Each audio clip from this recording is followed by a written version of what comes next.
Hello students, कैसे हैं आप सभी लोग। मैं हूं Pooja Singh and welcome back to my channel accounting master class. And this is the 35th lecture on the subject principles of management. And इस टाइम हम लोग पढ़ रहे हैं कंट्रोलिंग, जो कि है fifth and last function of management.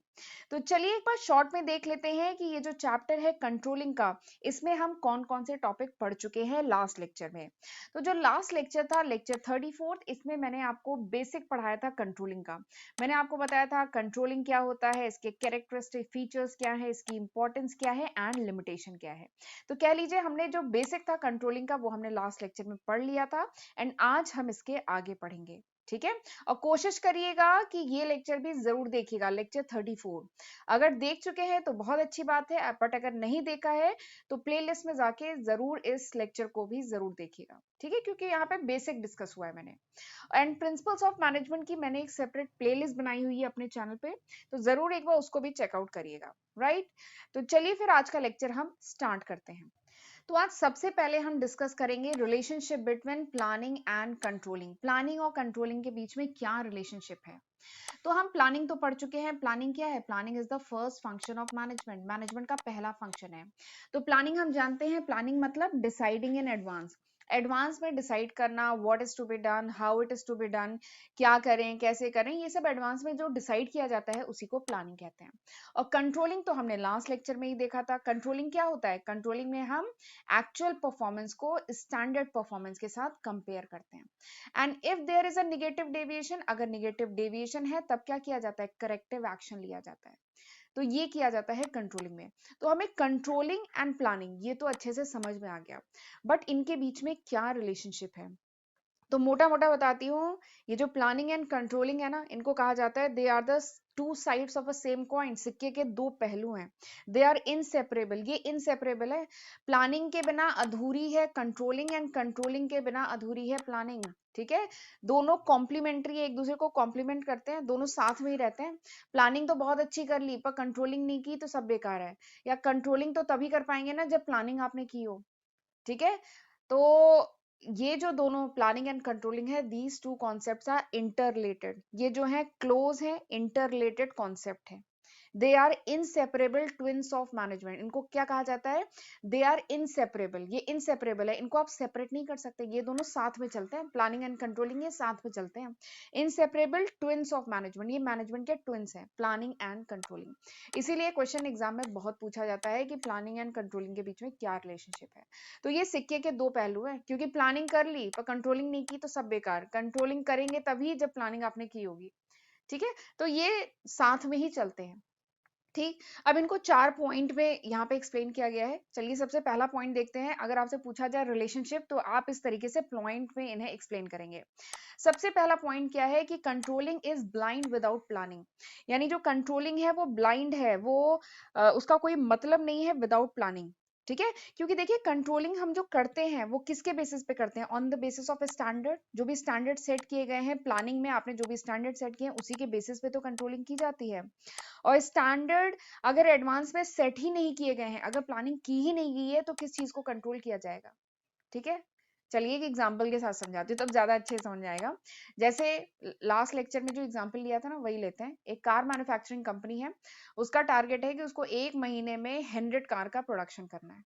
ठीक, तो ये क्या है? कंपनी ने ये अपना स्टैंडर्ड सेट किया है, ये कंपनी ने अपना जो भी प्लानिंग की है और स्टैंडर्ड सेट किया है। तो अगर सपोज करिए कंपनी ने ये स्टैंडर्ड सेट किया ही नहीं होता तो किस चीज को कंट्रोल करती? तो कंट्रोलिंग तो पॉसिबल तभी है ना when company has done some planning. Company ने अगर कोई प्लानिंग की हुई है पहले से तभी तो कंट्रोलिंग कर पाएंगे।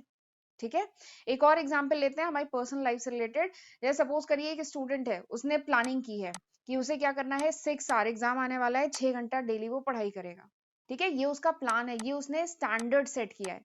ठीक है, फिर कंट्रोलिंग में क्या करते हैं? हम एक्चुअल परफॉर्मेंस को स्टैंडर्ड परफॉर्मेंस के साथ कंपेयर करते हैं। ठीक है, तो कंट्रोलिंग तो वो जिस बच्चे ने अपना स्टैंडर्ड सेट किया है वही कंट्रोलिंग कर पाएगा, वही एक्चुअल परफॉर्मेंस को स्टैंडर्ड परफॉर्मेंस के साथ कंपेयर कर पाएगा जिसने प्लानिंग की है। अगर किसी ने प्लानिंग ही नहीं की है कि हम कितने घंटे पढ़ेंगे, कितने सब्जेक्ट पढ़ेंगे, कैसे कैसे पढ़ेंगे, किसी ने अगर प्लानिंग ही नहीं की है तो कंट्रोलिंग तो हो ही नहीं पाएगी ना। तो वही बात है, दोनों इंटर रिलेटेड हैं। Controlling is useless, controlling is blind without planning. Controlling की ही नहीं जा सकती अगर प्लानिंग नहीं किया, अगर स्टैंडर्ड नहीं सेट किया। ठीक, तो ये पहला पॉइंट हुआ। दूसरा पॉइंट आप लिखेंगे कि planning without controlling is meaningless. Planning without controlling is meaningless, यानी प्लानिंग तो बहुत बढ़िया कर लिया आपने, आपने तय कर लिया कि आप डेली 6 घंटे पढ़ाई करेंगे, ठीक है। कंपनी ने डिसाइड तो कर लिया कि वो 100 कार का प्रोडक्शन करेगी हर महीने, ठीक है, लेकिन अगर वो कंट्रोलिंग ही नहीं कर रही है, यानी अपनी परफॉर्मेंस को मॉनिटर नहीं कर रही है, चेक नहीं कर रही है, तो सब बेकार है। ठीक है, आपने प्लानिंग कर ली, आप 6 घंटे पढ़ेंगे, ठीक है, बट अगले दिन आप एनालाइज करेंगे कि क्या आपने पिछले दिन, ठीक है, जो हमारा दिन लास्ट जो बीता है, उसमें क्या आपने 6 आवर्स पढ़ाई की, आपने जो जो सब्जेक्ट सोचे थे पढ़ने के लिए, क्या वो पढ़े। ठीक है, यही तो होता है कंट्रोलिंग में। कंट्रोलिंग में हम एक्चुअल परफॉर्मेंस को किसके साथ कंपेयर करते हैं, स्टैंडर्ड परफॉर्मेंस। स्टैंडर्ड परफॉर्मेंस आपने यहाँ पे क्या लिया था कि हम 6 घंटा डेली पढ़ाई करेंगे, और एक्चुअल में शायद एक बच्चे ने 7 घंटे पढ़ाई कर ली, तो ये क्या होगा, पॉजिटिव डेविएशन। यहाँ पे 1 घंटा ज्यादा पढ़ ले तो बहुत अच्छी बात है, बट शायद एक दूसरा बच्चा वो शायद 4 घंटे ही पढ़ाई कर पाया। ठीक है, तो ये क्या है, 2 घंटे का निगेटिव डेविएशन। ठीक है, ऐसी कंपनी है, उसने 100 कार प्रोड्यूस करने का टारगेट रखा है, बट एक्चुअल में जब उसने अपने पूरा महीना बीत गया, जब एनालाइज किया, तो उसने देखा कंट्रोलिंग में कि कंपनी ने केवल 80 कार्स का प्रोडक्शन किया।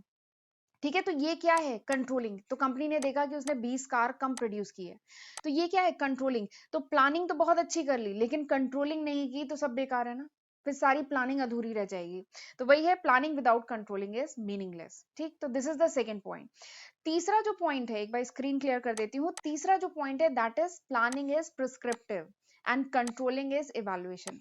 जो प्लानिंग है क्या है, वो प्रिस्क्रिप्टिव है। ठीक है, planning is a prescriptive process. ठीक है, इसमें प्लानिंग में प्रिस्क्राइब किया जाता है कि ऐसा करना चाहिए, this is the most appropriate course of action. अगर आपको या किसी ऑर्गेनाइजेशन को अपना जो भी ऑब्जेक्टिव है, जो भी एम है, इसे अचीव करना है, तो इस तरीके से प्रोडक्शन करना चाहिए, हर महीने इतने कार का प्रोडक्शन करे, तब कंपनी अपना टारगेट अचीव कर पाएगी। तो ये क्या है, सब प्रिस्क्रिप्शन है। ठीक है, प्रिस्क्रिप्टिव प्रोसेस है प्लानिंग। जबकि कंट्रोलिंग में क्या करते हैं, इवैल्यूएशन करते हैं कि क्या कंपनी ने इतने हर महीने इतने कार का प्रोडक्शन किया, इवैल्यूएशन किया जाता है। ठीक है, तो कंट्रोलिंग इज इवैल्यूएशन, जबकि प्लानिंग क्या है, प्रिस्क्रिप्टिव है। चौथा जो रिलेशनशिप है प्लानिंग एंड कंट्रोलिंग के बीच में, वो ये है कि both are forward looking as well as backward looking. जो प्लानिंग एंड कंट्रोलिंग है, दोनों क्या है, फॉरवर्ड लुकिंग भी है, प्लानिंग भी फॉरवर्ड लुकिंग भी है एंड बैकवर्ड लुकिंग भी है। देखिए, प्लानिंग फॉरवर्ड लुकिंग तो है ही, ऑब्वियस सी बात है, क्योंकि प्लानिंग हमेशा फ्यूचर के लिए की जाती है। प्लानिंग में हम डिसाइड करते हैं एडवांस में अबाउट फ्यूचर, फ्यूचर में हम आगे क्या करेंगे, हर महीने कंपनी कितने कार का प्रोडक्शन करेगी, या आगे चल के अगले दिन अगले हफ्ते हम कितने घंटे पढ़ेंगे, कौन कौन से सब्जेक्ट पढ़ेंगे, कैसे पढ़ाई करेंगे, तो हम प्लानिंग करते हैं। ठीक है, मैं भी अपने यूट्यूब के लेक्चर प्लान करती हूँ कि मैं अब इसके बाद अगला सब्जेक्ट कौन सा उठाऊंगी, एक लेक्चर में मैं कौन कौन से टॉपिक पढ़ाऊंगी, तो आगे हम फ्यूचर के लिए प्लानिंग कर रहे होते हैं ना, हर दिन मैं कितने वीडियो डालूंगी, तो ये सब प्लानिंग है। Planning is always future looking approach. ठीक है, प्लानिंग फ्यूचर के लिए होती है, but planning is also backward looking function. Planning जो है बैकवर्ड भी है, बैकवर्ड लुकिंग फंक्शन भी है, क्योंकि प्लान जो हम प्लानिंग जो करते हैं ना, this is always guided by past experience. Planning हमेशा हम अपने पास्ट एक्सपीरियंस को ध्यान में रख के करते हैं। ठीक है, मैं कौन कौन से लेक्चर पढ़ा चुकी हूँ, कौन से बच्चों को किन लेक्चर्स की डिमांड है, उसके बेसिस पे मैं प्लानिंग करती हूँ ना। ठीक है, हर दिन मतलब अगर मैं किसी स्टूडेंट के पॉइंट ऑफ व्यू से बात करूं, तो कोई स्टूडेंट है, अगर हर दिन वो 3 घंटे की पढ़ाई कर रहा है, ठीक है, तब वो आगे के लिए प्लान करता है कि चलो अभी मैं 3 घंटे कर रहा हूँ, बट मैं आगे चल के 5 घंटे की कर सकता हूँ। ठीक है, तो हमेशा अपनी बैकवर्ड परफॉर्मेंस, अपनी पास्ट परफॉर्मेंस को देख के हमेशा आगे की प्लानिंग की जाती है। तो it is also a backward looking function. एक ऑर्गेनाइजेशन है, वो अपने पिछले महीने का प्रोडक्शन देख के, कि ऑर्गेनाइजेशन अगर 80 यूनिट प्रोड्यूस कर रही है, 90 यूनिट प्रोड्यूस कर रही है, तब वो अपना टारगेट रख सकती है कि नहीं, अब हम अगर थोड़ा प्रेशर लगाए तो हम 100 यूनिट भी प्रोड्यूस कर सकते हैं। ठीक है, तो प्लानिंग हमेशा बैकवर्ड लुकिंग फंक्शन भी होता है, क्योंकि पास्ट एक्सपीरियंस को देख के प्लानिंग की जाती है आगे के लिए। ठीक है, तो प्लानिंग तो बैकवर्ड एंड फॉरवर्ड दोनों है। इसी के तरीके से कंट्रोलिंग भी बैकवर्ड एंड फॉरवर्ड दोनों है। कैसे, देखिए, कंट्रोलिंग फॉरवर्ड लुकिंग फंक्शन क्यों है, क्योंकि कंट्रोलिंग, अगर कोई ऑर्गेनाइजेशन अपने यहाँ पे कंट्रोलिंग फंक्शन अच्छे से परफॉर्म करता है, तो आगे अपनी जो फ्यूचर की परफॉर्मेंस है ना, उसको इंप्रूव कर सकता है। कंट्रोलिंग करके ही तो ऑर्गेनाइजेशन अपनी जो परफॉर्मेंस है उसको इवैल्यूएट करता है, ठीक है, और अपने फ्यूचर की परफॉर्मेंस को इंप्रूव कर पाता है। तो ये फॉरवर्ड लुकिंग फंक्शन है। एंड बैकवर्ड लुकिंग फंक्शन क्यों है, क्योंकि कंट्रोलिंग में हम क्या करते हैं, एक्चुअल परफॉर्मेंस, जो पास्ट में जो एक्चुअल परफॉर्मेंस हुई है उसको कंपेयर किया जाता है स्टैंडर्ड परफॉर्मेंस से, ठीक है। तो ये पास्ट की परफॉर्मेंस को कंपेयर करता है, तो इसलिए जो है it's also a backward looking function, ठीक है। तो कंट्रोलिंग भी बैकवर्ड फॉरवर्ड दोनों है, प्लानिंग भी बैकवर्ड फॉरवर्ड दोनों है, ठीक है। तो these are the 4 relationship between planning and controlling. ये 4 रिलेशनशिप है प्लानिंग और कंट्रोलिंग के बीच में, और ये क्वेश्चन बहुत इंपॉर्टेंट है, बहुत पूछा जाता है। प्लानिंग कंट्रोलिंग इनसेपरेबल है, इनको सेपरेट नहीं कर सकते। They are the two sides of same coin, सिक्के के दो पहलू हैं, साथ साथ में ही चलेंगे। ट्विंस ऑफ मैनेजमेंट, मैनेजमेंट के दो ट्विंस इनसेपरेबल फंक्शन है, प्लानिंग एंड कंट्रोलिंग, ठीक है। एग्जाम्पल के साथ एग्जाम में लिखिएगा, ठीक। चलिए आगे बढ़ते हैं। अब मैं आपको बताती हूँ एक और इम्पॉर्टेंट टॉपिक इस चैप्टर का, that is controlling process. Controlling क्या होती है ये तो हमने बहुत अच्छे से समझ लिया, कंट्रोलिंग बहुत जरूरी है ये भी समझ लिया, बट कंट्रोलिंग करेंगे कैसे, क्या सीक्वेंस ऑफ स्टेप फॉलो किया जाता है कंट्रोलिंग में। तो 5 सिंपल से सीक्वेंस ऑफ स्टेप फॉलो किए जाते हैं, जल्दी से उसे देख लेते हैं। एग्जाम्पल के साथ समझिएगा तो अच्छे से समझ में आएगा, कोई भी चीज रटने की जरूरत पड़ेगी ही नहीं, ठीक है, अगर आप एग्जाम्पल के साथ किसी चीज को समझेंगे। तो सबसे पहला स्टेप जो कंट्रोलिंग में आता है that is setting performance standard. सबसे पहला स्टेप क्या आता है, परफॉर्मेंस स्टैंडर्ड सेट करना, ठीक है। यानी जैसे एग्जांपल, अगर हम किसी स्टूडेंट की लाइफ का एग्जांपल लेते हैं, तो एक स्टूडेंट जो अपनी जो स्टैंडर्ड सेट करता है कि हर दिन वो 6 घंटे पढ़ाई करेगा, तो वो क्या कर रहा है, परफॉर्मेंस स्टैंडर्ड सेट कर रहा है। जो कार मैन्युफैक्चरिंग कंपनी है उसने डिसाइड किया है कि हम हर महीने 100 कार का प्रोडक्शन करेंगे, तो ये क्या है, परफॉर्मेंस स्टैंडर्ड सेट किया जा रहा है। और ये जो परफॉर्मेंस स्टैंडर्ड है ये क्वांटिटेटिव टर्म उसमें भी हो सकता है एंड क्वालिटेटिव टर्म में भी हो सकता है। क्वांटिटेटिव टर्म यानी नंबर्स के फॉर्म में, जैसे 6 घंटे पढ़ाई करेंगे, 100 कार का प्रोडक्शन करेंगे, ये फिगर्स नंबर के फॉर्म में, तो क्वांटिटेटिव टर्म। क्वालिटेटिव टर्म में भी स्टैंडर्ड सेट किया जा सकता है, जैसे किसी ऑर्गेनाइजेशन ने अगर ये डिसाइड किया है कि हम अपने जो कंपनी है उसका गुडविल बढ़ाएंगे, we will improve the goodwill of our company, employee motivation बढ़ाएंगे, एम्प्लॉय सेटिस्फैक्शन, कस्टमर सेटिस्फैक्शन हम बढ़ाएंगे, ठीक है। तो वो क्वालिटेटिव टर्म में अपना स्टैंडर्ड सेट कर रहे हैं। तो सबसे पहला स्टेप क्या है, सेटिंग परफॉर्मेंस स्टैंडर्ड, परफॉर्मेंस का स्टैंडर्ड सेट करना, ठीक। This is the first step of controlling process. दूसरा स्टेप क्या है, दूसरा स्टेप बहुत इंपॉर्टेंट है, measuring, measurement of actual performance. अब दूसरे स्टेप में क्या किया जाएगा, एक्चुअल परफॉर्मेंस को मेजर किया जाएगा, ठीक है। एक्चुअल परफॉर्मेंस को मेजर किया जाएगा। आपने डिसाइड तो कर लिया 6 घंटे पढ़ाई करेंगे, बट एक्चुअली में जो पिछला दिन बीता उस दिन हमने कितने घंटे पढ़ाई की, हमने क्या 5 घंटे पढ़ाई की, या 6 घंटे पढ़ाई की, या 4 घंटे पढ़ाई की, या शायद 7 घंटे पढ़ाई की, तो एक्चुअल परफॉर्मेंस को मेजर करना, this is the second step.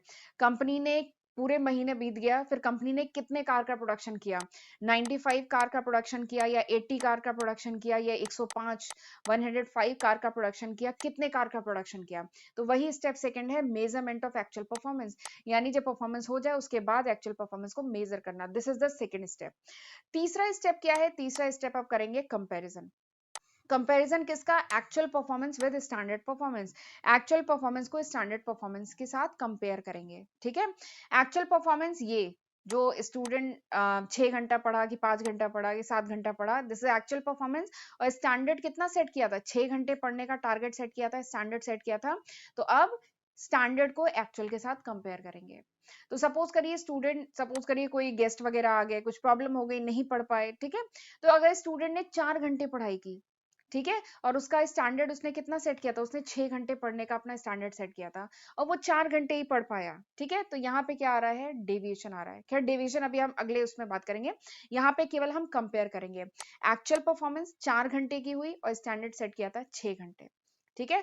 Car manufacturing company ने 100 कार का प्रोडक्शन का टारगेट रखा था एक महीने का, और एक्चुअली में जब पूरा महीना बीत गया तो एनालाइज किया था कि कार मैन्युफैक्चरिंग कंपनी केवल 80 कार्स का प्रोडक्शन कर पाई। तो इसमें क्या कर रहे हैं, हम कंपेयर कर रहे हैं एक्चुअल को स्टैंडर्ड के साथ, ठीक। ये हो गया तीसरा स्टेप। अब चौथा स्टेप बहुत इंपॉर्टेंट है, दैट इज एनालाइजिंग डेविएशन। अब यहाँ पे हम डेविएशन को एनालाइज करेंगे। देखिए डेविएशन तो आता ही है, ठीक है, एक चीज है कि डेविएशन तो आएगा ही आएगा। कंपनी ने 100 कार का प्रोडक्शन लिया है, ठीक है, तो डेविएशन आएगा ही। कोई जोई नहीं है कि एकदम 100 कार का ही प्रोडक्शन हो। क्या पता 98 कार का प्रोडक्शन हो, 97 कार का प्रोडक्शन हो, 103 कार का प्रोडक्शन हो जाए, 104 कार का प्रोडक्शन हो जाए। ठीक है, तो डेविएशन तो आता ही है। 6 घंटे का टारगेट रखे हैं, क्या पता 5.5 घंटे पढ़ाई करें, 5 घंटा 45 मिनट, हाँ, 5 घंटा 45 मिनट की पढ़ाई करें, मतलब थोड़ा सा तो डेविएशन आएगा ही आएगा। तो स्टेप 4 में क्या किया जाता है, डेविएशन को एनालाइज किया जाता है। ठीक है, अब ये जो डेविएशन को एनालाइज किया जाता है ना, इससे रिलेटेड 2 इंपॉर्टेंट कॉन्सेप्ट हैं, वो अब आपको बहुत ध्यान में रखना है। ठीक है, जब डेविएशन को एनालाइज किया जाता है तो उसमें 2 मेथड्स हैं, 2 कॉन्सेप्ट हैं जिन्हें बहुत ध्यान में रखना है, और इनको अलग से आपसे एग्जाम में पूछा भी जाता है कंट्रोलिंग से रिलेटेड। ठीक है, पहला है क्रिटिकल पॉइंट कंट्रोल एंड दूसरा है MBE, MBE management by exception. अब ये दोनों पॉइंट क्या होते हैं ये मैं आपको बताती हूँ। ठीक है, ये एनालाइजिंग डेविएशन जो स्टेप है, इससे रिलेटेड ये 2 कॉन्सेप्ट हैं। पहला जो कॉन्सेप्ट है क्रिटिकल पॉइंट कंट्रोल, ये क्या कहता है कि क्रिटिकल पॉइंट यानी जो इंपॉर्टेंट पॉइंट है, जो की रिजल्ट एरिया है, जो केवल की रिजल्ट पॉइंट है ना, केवल इंपॉर्टेंट पॉइंट उन्हीं पे फोकस करो, यही कहता है। क्रिटिकल पॉइंट कंट्रोल क्या कहता है, according to this control system should focus on key result area which are critical to the overall performance of the organisation. Critical point control कहता है कि सारी चीजों को कंट्रोल नहीं किया जा सकता, और सारी चीजें जो है मतलब क्रिटिकल नहीं होती हैं। किसी भी ऑर्गेनाइजेशन में, प्रोडक्शन में तो बहुत सारे फैक्टर्स होते हैं, तो सारे फैक्टर्स क्रिटिकल नहीं होते, सारे फैक्टर इंपॉर्टेंट नहीं होते। तो ये पॉइंट कहता है कि कंट्रोलिंग सिस्टम में ऑर्गेनाइजेशन को किस पे फोकस करना चाहिए, केवल की रिजल्ट एरिया, केवल इंपॉर्टेंट चीजें जो क्रिटिकल हैं, जो इंपॉर्टेंट है ऑर्गेनाइजेशन की परफॉर्मेंस के लिए, उन्हीं पे फोकस करना चाहिए। अगर नहीं फोकस करेंगे तो पूरा, कह लीजिए पूरा प्रोडक्शन का प्रोसेस, पूरा ऑर्गेनाइजेशन सफर करेगा। ठीक है, और हर एक्टिविटी पे ध्यान रखा भी नहीं जा सकता। किसी भी ऑर्गेनाइजेशन में सोचिए कितनी सारी एक्टिविटीज हो रही होती है, तो सारी एक्टिविटी पे चेक रखना, हर एक्टिविटी को एकदम प्रॉपरली कंट्रोल करना, ये पॉसिबल नहीं है। तो क्रिटिकल पॉइंट कंट्रोल कहता है कि केवल क्रिटिकल पॉइंट, इंपॉर्टेंट पॉइंट, की रिजल्ट एरिया जो है उन्हीं पे फोकस करना चाहिए। This is critical point control. जैसे एग्जाम्पल लेते हैं, एग्जाम्पल है सपोज करिए यही जो कार मैन्युफैक्चरिंग कंपनी है, ठीक है, इसी का एग्जाम्पल लेते हैं। सपोज करिए यहाँ पे जो लेबर कॉस्ट आ रही है वो अगर 5% बढ़ जाए, लेबर कॉस्ट जो आ रही है वो 5% बढ़ जाए, ठीक है, तो दैट इज की रिजल्ट एरिया। ये ऑर्गेनाइजेशन के लिए बहुत इंपॉर्टेंट की, मतलब एक क्रिटिकल पॉइंट है जिसपे ऑर्गेनाइजेशन को फोकस करने की जरूरत है। बट इसी की जगह ऑर्गेनाइजेशन का अगर सपोज करिए 15% बढ़ जाए पोस्टल चार्जेस, ऑर्गेनाइजेशन में जो भी पोस्टल चार्जेस हैं, ठीक है, अगर ऑर्गेनाइजेशन इधर उधर कहीं कोरियर वगैरह भेजती है, कुछ पोस्टल इधर लेटर वगैरह भेजती है, चाहे अपने शेयर होल्डर्स को या किसी को भी लेटर वगैरह भेजती है, तो उसके अगर चार्जेस बढ़ जाए 15% से, ठीक है, तो ये क्या की रिजल्ट एरिया है? नो, दिस इज नॉट की रिजल्ट एरिया। 15% पोस्टल चार्ज बढ़ भी जाएंगे तो ऑर्गेनाइजेशन को इतना फर्क नहीं पड़ता, क्योंकि पोस्टल चार्जेस इतने ज्यादा नहीं होते हैं। जबकि अगर लेबर कॉस्ट 5% भी बढ़ जाए, लेबर कॉस्ट पे बहुत बड़ा खर्चा होता है। इवन कॉस्ट अकाउंटिंग मैंने कवर किया है अपने चैनल पे। ठीक है, कॉस्ट अकाउंटिंग में किसी भी प्रोडक्ट की कॉस्ट में 3 मेन चीजें होती हैं, एक मटेरियल की कॉस्ट, एक लेबर की कॉस्ट, और दूसरे होते हैं, तीसरा होते हैं एक्सपेंसेस। तो ये जो लेबर कॉस्ट है ना, पूरे प्रोडक्ट की कॉस्ट में एक बहुत बड़ा पोर्शन होता है लेबर की कॉस्ट। तो लेबर की कॉस्ट अगर 5% भी बढ़ जाए ना, तो वो एक बहुत इंपॉर्टेंट पॉइंट है जिस पे फोकस करने की जरूरत है। तो ये क्या है, क्रिटिकल पॉइंट कंट्रोल। यानी अगर लेबर कॉस्ट 5% ज्यादा आ रही है ऑर्गेनाइजेशन में, तो यानी इस पे फोकस करने की जरूरत है कि क्यों आ रही है, कैसे कंट्रोल किया जा सकता है। जबकि अगर पोस्टल खर्चे 15% ज्यादा भी आ रहे हैं, तो ज्यादा कोई बड़ी बात नहीं है, पोस्टल का पूरे साल भर का भी ज्यादा खर्चा नहीं होता है। ठीक है, तो this is critical point control. अगला जो इंपॉर्टेंट कॉन्सेप्ट है डेविएशन एनालाइज करने में, दैट इज एमबीई। इवन आगे चल के आप लोग जब अगर आगे बीबीए, बीकॉम या एमबीए करेंगे, तो आप 2 कॉन्सेप्ट पढ़ेंगे, एमबीओ एंड एमबीई। ये 2 इंपॉर्टेंट कॉन्सेप्ट हैं। एमबीओ मतलब मैनेजमेंट बाय ऑब्जेक्टिव, एमबीई मतलब मैनेजमेंट बाय एक्सेप्शन, जो अभी हम लोग पढ़ने जा रहे हैं, मैनेजमेंट बाय एक्सेप्शन। तो मैनेजमेंट बाय एक्सेप्शन क्या कहता है, इसको कंट्रोल बाय एक्सेप्शन भी कहते हैं। ये मेथड क्या कहता है कि manager should give attention to a significant deviation. यानी अगर सिग्निफिकेंट डेविएशन, यानी अगर डेविएशन बहुत ज्यादा आ रहा है ना, तभी मैनेजर को उस पर फोकस करना चाहिए, उसके कंट्रोलिंग के बारे में सोचना चाहिए। ठीक है, अगर परमिसिबल लिमिट से ऊपर डेविएशन आ रहा है तभी मैनेजर को उस पर फोकस करना चाहिए, डेविएशन के बारे में सोचना चाहिए, कंट्रोलिंग के बारे में सोचना चाहिए। बट अगर परमिसिबल लिमिट से कम डेविएशन आ रहा है तो उसे इग्नोर करना चाहिए। ठीक है, क्यों? क्योंकि देखिए एकदम जितना स्टैंडर्ड सोचा है उतना ही एक्चुअल परफॉर्मेंस हो। मैंने बताया ना, ऐसा जनरली पॉसिबल नहीं है। 100 यूनिट आपने सोचा है तो 98 भी तो प्रोडक्शन हो सकता है, 97 भी तो हो सकता है, 105 यूनिट का भी तो प्रोडक्शन हो सकता है। तो एकदम एग्जैक्ट 100 यूनिट का प्रोडक्शन हो ये जनरली नहीं होता है। तो इसमें ये मैनेजमेंट बाय एक्सेप्शन क्या कहता है कि अगर परमिसिबल लिमिट में डेविएशन हो रहा है, ठीक है, तो उसे इग्नोर करना चाहिए। बट अगर डेविएशन सिग्निफिकेंट है, बहुत ज्यादा डेविएशन हो रहा है, तब यानी मैनेजमेंट को उस पर फोकस करने की जरूरत है। क्यों? क्योंकि कोई भी ऑर्गेनाइजेशन हर चीज को कंट्रोल नहीं कर सकती है। अगर हर चीज को कंट्रोल करने की कोशिश करेगी ना तो वो कुछ भी नहीं कंट्रोल कर पाएगी। ठीक है, इसीलिए ये कॉन्सेप्ट आए हैं critical point control and management by exception, यानी परमिसिबल लिमिट में है तो छोड़ो, इग्नोर करो, बट अगर ज्यादा डेविएशन हो रहा है तब उसे कंट्रोल करने की जरूरत है। जैसे एग्जांपल, इसी ये लेबर कॉस्ट का एग्जांपल लेते हैं कि लेबर कॉस्ट, ये जो ऑर्गेनाइजेशन में जो लेबर कॉस्ट है ये अगर 2% इंक्रीज कर रही है तो इसको इग्नोर किया जा सकता है, ये ऑर्गेनाइजेशन इग्नोर कर सकती है। क्योंकि अगर ऑर्गेनाइजेशन ने अपनी परमिसिबल लिमिट 3% रखी है, ठीक है, कि 3% तक है तो कोई बात नहीं, इग्नोर मारो, इतना डेविएशन आ सकता है। बट अगर 3% से ऊपर डेविएशन आ रहा है, 3% से ज्यादा चेंज आ रहा है लेबर कॉस्ट में, लेबर का जो खर्चा है, ठीक है, एम्प्लॉइज का जो खर्चा है, अगर वो 3% से ज्यादा आ रहा है यानी कंट्रोलिंग की जरूरत है। ठीक है, तो this is management by exception, या कह लीजिए कंट्रोल बाय एक्सेप्शन। ठीक है, तो ये इसका फोर्थ स्टेप है, एनालाइजिंग डेविएशन, बहुत इंपॉर्टेंट पॉइंट है। ठीक है, अब तो इसमें ये जो डेविएशन है ना, एक चीज और है, ये जो डेविएशन आता है इसके बहुत सारे कारण हो सकते हैं। एक कारण क्या हो सकता है? अनरियलिस्टिक स्टैंडर्ड, यानी स्टैंडर्ड ही अनरियलिस्टिक सेट किया है आपने। अगर ये तय कर दिया कि मैं 15 घंटे डेली पढ़ाई करेंगे, ठीक है, तो ये अनरियलिस्टिक सा नहीं है। 15 घंटे कोई भी पागल हो जाए 15 घंटे पढ़ के, ठीक है, तो ये अनरियलिस्टिक है। ऑर्गेनाइजेशन ने डिसाइड किया कि हम 500 कार बनाएंगे हर महीने, तो ये अनरियलिस्टिक सा स्टैंडर्ड है। ठीक है, तो ये जब स्टैंडर्ड सेट किया जाता है तो थोड़ा ध्यान रखा जाता है। तो डेविएशन बहुत सारे कारणों से आ सकता है। एक हो सकता है एक बार मैं स्क्रीन क्लियर कर देती हूँ। तो डेविएशन बहुत सारे कारणों से आ सकता है। पहला क्या है? अनरियलिस्टिक स्टैंडर्ड, ऑर्गेनाइजेशन ने स्टैंडर्ड ही एकदम अनरियलिस्टिक से रख दिए, फिजिबल ही नहीं है। या डेविएशन आ सकता है because of defective process, process defective हो, या रिसोर्सेज ही नहीं है, लैक ऑफ रिसोर्सेज, ठीक है, उसकी वजह से भी डेविएशन आ सकता है। 100 कार बनाने का टारगेट रखा बट ऑर्गेनाइजेशन में उतने मैन पावर ही नहीं है, उतनी मशीनरी नहीं है, रॉ मटेरियल नहीं है, तो रिसोर्सेज की कमी है। या कुछ स्ट्रक्चरल ड्रॉबैक हो सकते हैं, ऑर्गेनाइजेशन के कुछ स्ट्रक्चरल ड्रॉबैक हो सकते हैं जिसकी वजह से हो सकता है। या कुछ ऑर्गेनाइजेशनल कंस्ट्रेन हो सकते हैं, या एक्सटर्नल एनवायरनमेंट के कुछ फैक्टर हो सकते हैं जिसकी वजह से डेविएशन आ सकता है। तो ये डिफरेंट फैक्टर्स हो सकते हैं जिसकी वजह से डेविएशन आ सकता है। ठीक है, तो दिस इज स्टेप 4। जल्दी से अब स्टेप 5 देख लेते हैं। मेरा गला थोड़ा खराब ही है, आजकल खराब चल रहा है, मौसम काफी चेंज हो रहा है। स्टेप 5, जल्दी से स्टेप 5 देखते हैं। तो डेविएशन देख लिया कि डेविएशन आ रहा है, ठीक है।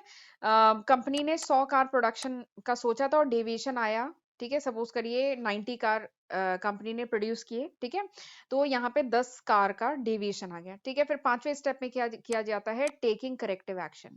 अगर डेविएशन ज्यादा आ रहा है, ठीक है, परमिसिबल लिमिट से ज्यादा आ रहा है, तब क्या करने की जरूरत है? तब ऑर्गेनाइजेशन क्या लेती है? करेक्टिव एक्शन लेती है, देखती है कि डेविएशन क्यों आया, ताकि आगे फ्यूचर में ये डेविएशन ना आए। ठीक है, इस महीने जैसे अभी मार्च का महीना चल रहा है, अगर जो फरवरी के महीने में सपोज करिए कंपनी ने 80 कार्स का प्रोडक्शन किया, ठीक है, तो फिर यानी डेविएशन कितने का आया? 20 कार्स का डेविएशन आया। तो आगे कंपनी कोशिश करेगी कि जो मार्च का महीना है, डेविएशन के लिए करेक्टिव एक्शन लेगी और कोशिश करेगी कि मार्च के महीने में कंपनी अपना टारगेट जो 100 कार का है वो अचीव करे।